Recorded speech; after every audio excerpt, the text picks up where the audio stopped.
Imagine a world without Ansel Adams, without his iconic black and white images that have defined how we see the American wilderness. Ansel Adams wasn't just a photographer. He was a pianist, an artist, a teacher, and a lifelong activist. His photographs didn't just capture landscapes, they helped preserve them.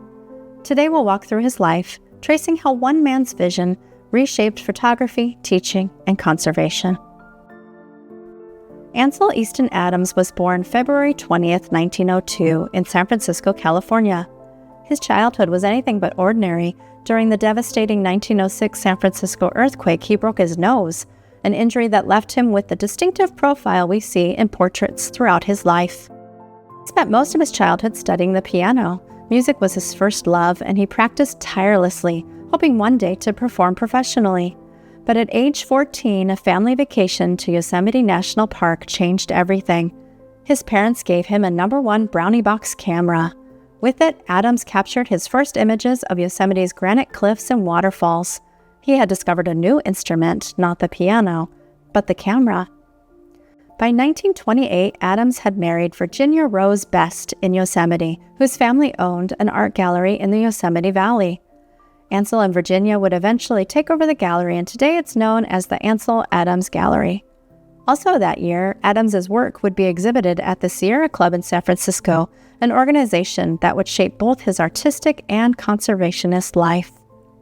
In 1929, he traveled to northern New Mexico to photograph Pueblo communities. In Taos, he met artist Georgia O'Keeffe, who encouraged his vision. In 1930, he met photographer Paul Strand, whose straightforward images helped inspire Adams to commit fully to a career in photography. Adams, along with other photographers like Edward Weston, helped co-found Group F-Stop 64 in 1932.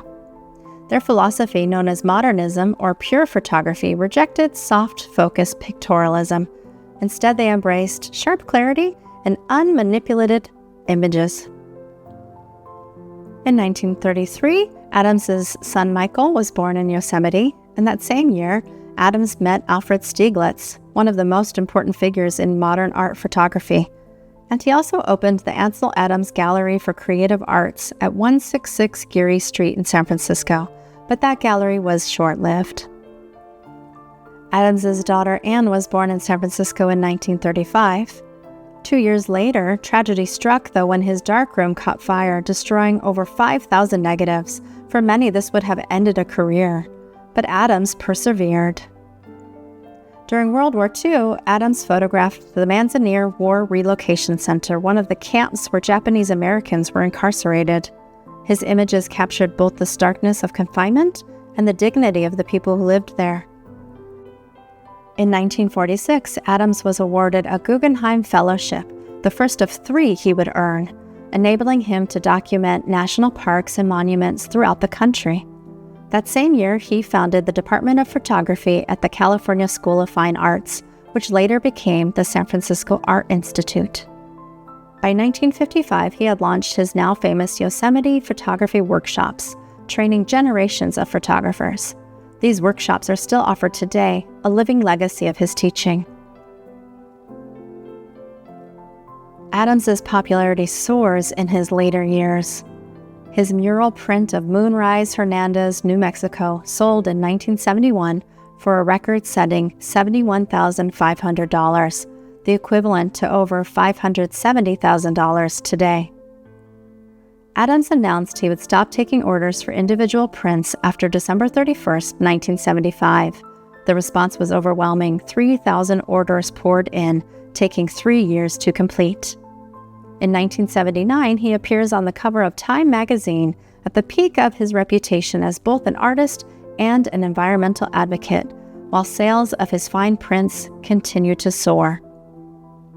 In 1980, President Jimmy Carter awards Adams the Presidential Medal of Freedom, the highest civilian honor in the United States. In his 80s and in declining health, Adams met President Reagan in 1983 to urge stronger protections for the national parks and wilderness. The meeting highlighted how his photography and advocacy made him a respected voice in the national conservation movement. In 1984, Ansel Adams died of heart failure at the age of 82.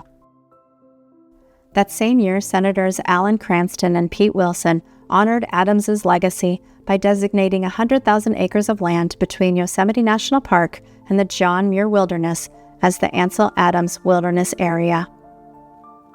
Adams was more than a photographer. He was a pianist who once dreamed of concert halls, an activist who fought for conservation, and a teacher who gave back generously to his students.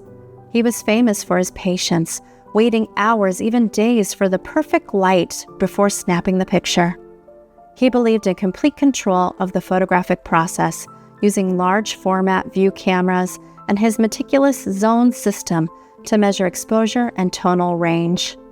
Today, his prints, negatives, writings, and letters are preserved at the Center for Creative Photography at the University of Arizona in Tucson. Students can study not only his images, but also his process, his notes, and his philosophy.